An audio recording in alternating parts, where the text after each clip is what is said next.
Coach Black couldn't be here today, but he did send his regards. He had to ruin the end of the season by having a baby. It's okay. Right, Mr. D, we'll see who has gray hair at the end of the next year. All right, here goes. I'm going to start off with a quote from Maya Angelou.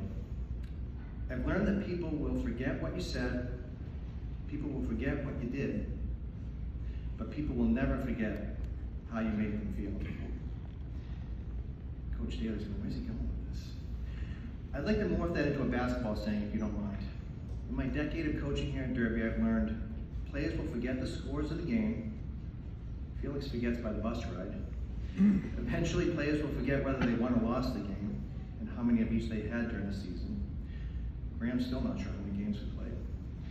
And on game day, some players will even forget their jerseys or Derby gear. Shocking, I know. No names on that one, Coach.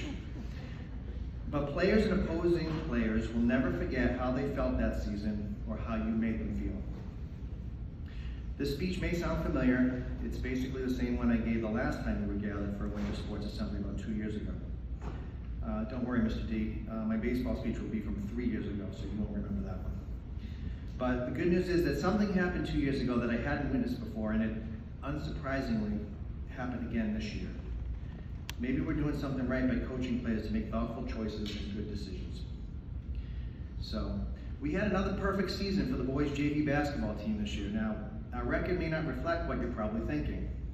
We didn't win every game and go undefeated, but to paraphrase Dr. Seuss, does a perfect season perhaps mean a little bit more? Early in the winter, we had several schools canceled because of COVID. But I still think you get to count those forfeit wins in your record, right, Coach? But even without those wins, the team finished above the Magic 500 with a 3-2 season, so nicely done. Coach Black and I were very proud of the effort the team put forth. They won some games they may not have had any right to win on paper, but luckily the games aren't played on paper, as they say. We had some games where we came storming back from behind to get the win, much to the consternation of the other school. Or we held on right at the end to pull it out.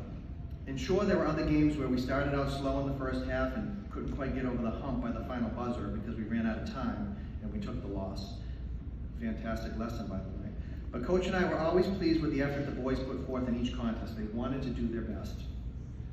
Sometimes effort is measured by the wins and losses. Sometimes effort is measured by how many points your team scores. Or heaven forbid, some players measure their effort by how many individual points they might score, but again, this is a team sport. And sometimes a perfect season is measured by how you played the game. Did all the little things that sometimes don't get noticed, or at least you think they didn't. And to quote Mr. Condrick, maybe it's a measure of how you left the game better than you found it, measured by singular acts of kindness. During our game against the Park School, our last one where we were about to lose and where the clock was ticking down, our team huddled together on defense, not to run a fancy play or stop them from scoring, but believe me, all the Park players were still trying, but to talk about one player on the other team who was just put in the game. He wore number 25, and let's just say number 25 had a lot going on.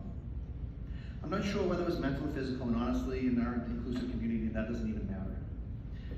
When he was put into this meaningless, already decided game, it was clear the crowd wanted him to score. When Park brought the ball down the court, they kept passing him the ball, and the crowd was urging him to shoot, which of course he did, and missed. But then something very cool happened. One of our players caught on quickly, and when the rebound was up in the air, it somehow went to the opposing players. Oh, we made sure the other 4 players on the court didn't get off a shot, playing solid defense on them. Until they again got the ball to number 25, and he got up another shot, and he missed again. Our players kept their hands high in the air when the rebound came down again, and yet miraculously the ball found its way into this opposing player's hands. When he shot a 3rd time and it bounced off the backboard and finally found the bottom of the net, the entire gym erupted. I'm confident to say it was the best moment that happened on their campus that day.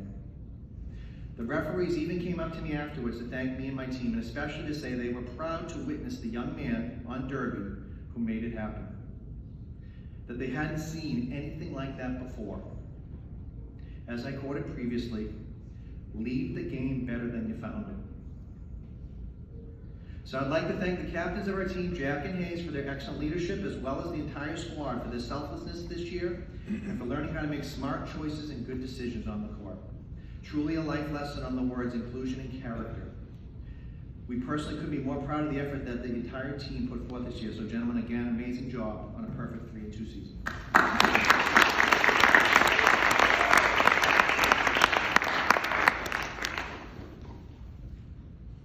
One highlight of the year for us was a player who just continually improved with each practice and every game. He showed a strong desire to better his on-court abilities by practicing his down-low moves, his dribbling and his press-breaking skills, all the while learning how to basically be a point forward for us.